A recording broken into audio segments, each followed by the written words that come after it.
Hello, नमस्ते, कैसे हो आप सब? आज मैं पहुंच चुकी हूँ बिसरक अर्थात रावण जन्मभूमि।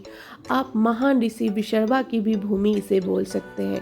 विशर्वा अर्थात शिव जी के मुख्य पुरोहित, इसके अलावा वह शिव जी के बहुत बड़े भक्त थे।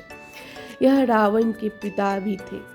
यहाँ पे इस जगह को पहले के काल में विशर्वा भूमि के नाम से जाना जाता था, लेकिन अब इसे बिशरक के नाम से जाना जाता है। यह दिल्ली से बहुत ही करीब है। यह लगभग दिल्ली से 40 किलोमीटर की दूरी पे ही स्थित है। यह जगह बहुत ही रमणीय और आकर्षण का केंद्र है। इसे रावण जन्मभूमि के नाम से भी जाना जाता है। इस जगह के शुरुआत में सबसे पहले मुख्य द्वार है। मुख्य द्वार में रावण काल के विभिन्न कलाकृति और छवि विराजमान है। विभिन्न ऋषियों की कलाकृति घटनाओं का वर्णन किया गया है। यहाँ रावण की बहुत ही खूबसूरत छवि विद्यमान है। यह तस्वीर जैसे लग रहा था कि इस जगह का आकर्षण का केंद्र है और यह जगह को अपनी ओर आकर्षित कर रही है। मध्य में बहुत ही बड़ा मुख्य द्वार था, जिसके ऊपर भगवान गणपति विराजमान थे।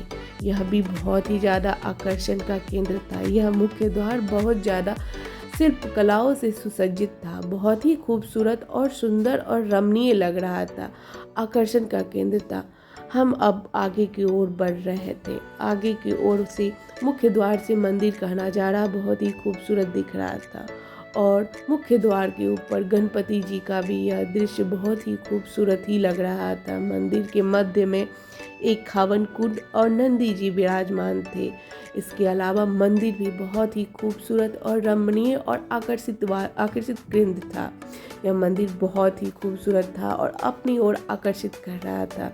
मंदिर का प्रांगण भी बहुत खूबसूरत थे और मध्य में श्री नंदी जी विराजमान थे। अंदर की ओर से मुख्य द्वार पर या उनकी विभिन्न देवताओं की छवि और कलाकृति विद्यमान थी। जगह जगह विभिन्न ऋषियों की छवि स्थित थी और यह देखने में बहुत ही अद्भुत लग रहा था। यह कलाकृति अपनी ओर से आकर्षण का केंद्र बन रहा था और जैसे लग रहा था कि हमें अपनी ओर आकर्षित कर रहे थे। विभिन्न यहाँ प्रांगण में छोटे छोटे गुंबज के रूप में बने हुए थे और हर एक गुंबज पर एक देवताओं की कलाकृति विराजमान थी। यह बहुत ही खूबसूरत लग रही थी, बहुत ही रमणीय लग रही थी और इस मंदिर को और ही सुसज्जित आकर्षण का केंद्र बना रही थी। बहुत ही यह खूबसूरत नज़ारा लग रहा था, सुसज्जित हो रहा था और जैसे लग रहा था कि यह हमें बार बार कह रहा है कि यहाँ पे आइए और इन नज़ारों का आनंद लीजिए। बीच में नंदी जी का भी यह दृश्य बहुत ही खूबसूरत था। अंदर की तरफ से मुख्य द्वार भी बहुत ही खूबसूरत लग रही थी और विभिन्न देवताओं से सुसज्जित थी। अंदर की तरफ से ही मुख्य द्वार पर ऊपर की ओर गुंबज में भगवान गणेश की कलाकृति विराजमान थी और अंदर की तरफ मंदिर भी बहुत ही खूबसूरत लग रहा था। ऊपर की ओर ओम नमः शिवाय गुंबज पर लिखा हुआ था। अब हम अंदर की ओर प्रवेश करने को जा रहे थे। मंदिर का ये नज़ारा अविस्मरणीय था। हम कभी इसे भूल नहीं पा सकते थे। इतना ही खूबसूरत यह नज़ारा था कि दिल कर रहा था बार बार इसे मैं देखूं। अंदर बहुत ही पुराने समय का शिवलिंग स्थित था। बहुत ही चिरकाल से यह शिवलिंग यहाँ स्थित है। बहुत ही खूबसूरत यह शिवलिंग था।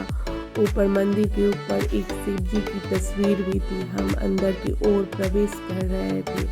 बहुत ही यह खूबसूरत नज़ारा था। हम यहाँ कुछ देर ध्यान भी किए। बहुत ही खूबसूरत यह शिवलिंग लग रहा था और बहुत ही यह आकर्षण का केंद्र शिवलिंग था। आप बहुत जगह गए होंगे पर इस तरह का शिवलिंग आप कभी नहीं देखे होंगे। बहुत ही खूबसूरत यह शिवलिंग था। बहुत ही खूबसूरत मंदिर का नज़ारा था। मंदिर की दोनों तरफ विष्णु जी की कलाकृति विद्यमान थी। बहुत ही खूबसूरत यह लग रहा था। हम यहाँ कुछ देर बैठे, ध्यान किए, भगवान की पूजा की, अर्चना की और कुछ देर वहाँ पे रुके और ध्यान किए। बहुत ही सुकून का पल लग रहा था, आनंद का पल लग रहा था। हमने भगवान पे जल चढ़ाया। बहुत ही आकर्षण का केंद्र था यह मंदिर।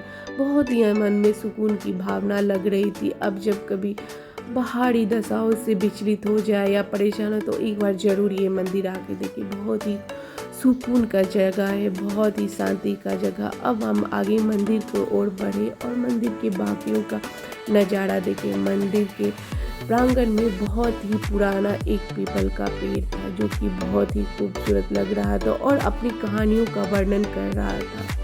यह बहुत ही युगों से जैसे लग रहा था कि यहीं पे खड़ा है और स्थित है। बाकी मंदिर प्रांगण में भगवान शनि का भी बहुत ही खूबसूरत मंदिर था। हमने आगे एक छोटा सा शिवलिंग भी वहाँ पर स्थित थी, छोटी सी शिवलिंग की भी दर्शन की। यह शिवलिंग भी बहुत ही खूबसूरत और रमणीय थी और मंदिर का आकर्षण केंद्र था। बहुत ही अच्छा लग रहा था हमें यहाँ आकर।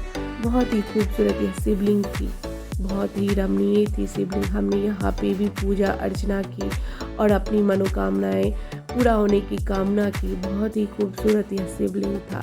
फिर हम आगे की ओर शनि मंदिर की ओर पहुँचे और मैंने वहाँ पे जाके सारे नवग्रहों का दर्शन की। बहुत ही खूबसूरत नज़ारा था। तो ये नज़ारा आपको कैसा लगा ज़रूर बतलाइएगा और हमारे पेज को फॉलो करना बिल्कुल ही नहीं भूलिएगा। और बिसरख की अगली कहानी, अगली कलाकृति हम नेक्स्ट ब्लॉग में दिखलाएंगे। तो मिलते हैं नेक्स्ट ब्लॉग में, तब तक के लिए बाय।